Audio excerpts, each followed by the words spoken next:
In this video, we tell you how to build an NLP pipeline.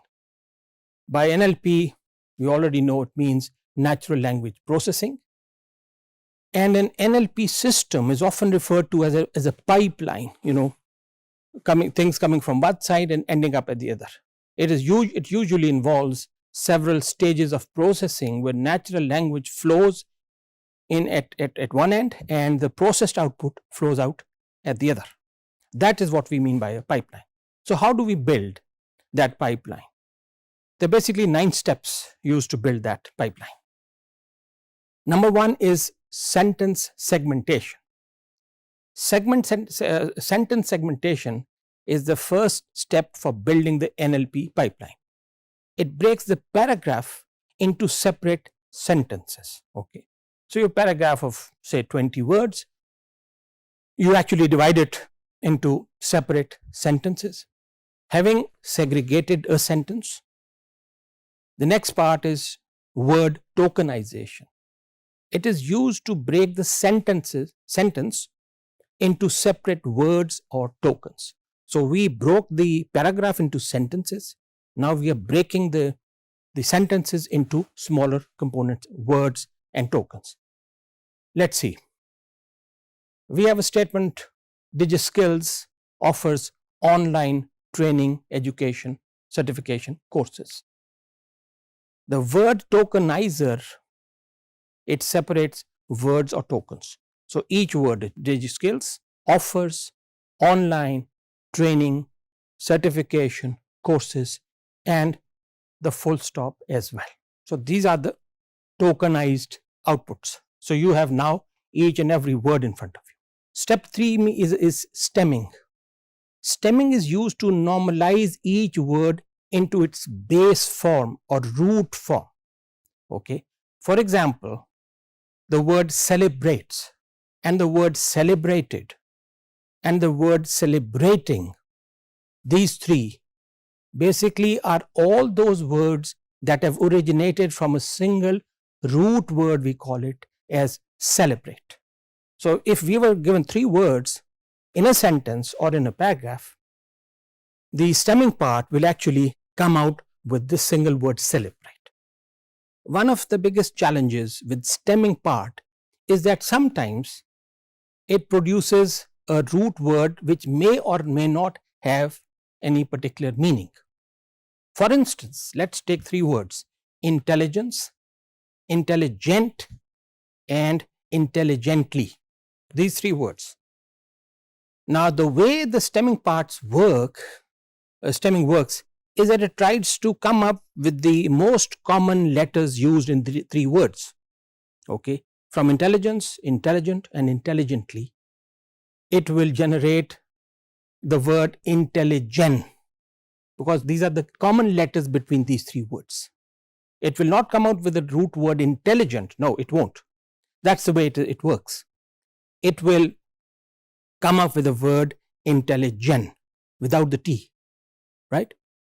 So if it could somehow bring in the T as well, yes, fine, but it doesn't. Most of the time it doesn't. So the word intelligent does not have any particular meaning. Okay, right. The next part in that pipeline, step 4, is lemmatization. It is like stemming, lemmatization, okay, used to group different inflected form of words called lemma. What does it mean? This refers to the ups and downs of the language. Okay, sometimes the pitch or the tone goes up, sometimes the pitch comes down, right? Like I am speaking now. So this also, the grouping of the words, and the main difference between stemming and lemmatization is that lemmatization produces the root word which does have meaning and tone as well. Okay, instead of coming up with an incomplete word in the case of stemming, lemmatization doesn't do that. So let's say the words intelligent, intelligently, and intelligence has a root word intelligent, which does have a meaning. So this part okay, the lemmatization will actually produce the correct root word here. Now, having done those 4 steps, we also need to identify the stopping words. And in English, for instance, there are several words that appear very frequently also, like is, and, the, and okay, in addition to, let's say, the full stop, which stops the word, the sentence. So NLP pipeline will flag these words as a stop, as typically as stop words in a way. Okay, stop words might be filtered out before doing any statistical analysis.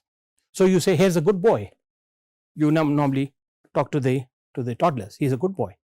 Okay, so you can separate out those things and those unnecessary things. That's what that part will do. Step 6.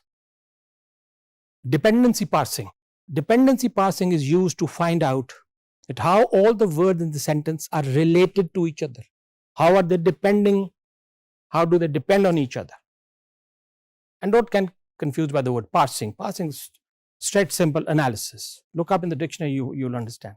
So you're trying to link up various words in the sentence. How are they related to each other? Step 7 out of the 9. Parts of speech tag. Parts of speech tag. They include the noun, verb, adverbs, and adjectives. Okay, noun, verb, adverb, and adjectives. These are the parts of speech tags. So Google something on the internet. In the example, Google is now being used as a verb, although it is a proper noun. Remember? Understand this? It has become so common that instead of saying, go look up something on the internet, instead of saying that, you say, Google something. Now, Google itself is not an English word. Okay, it's the name of an organization, but it's been used so frequently, right, that we actually use it as a verb. Step number 8, named entity recognition, NER. This is the process of detecting the named entities, such as person name, movie name, organization name, or location.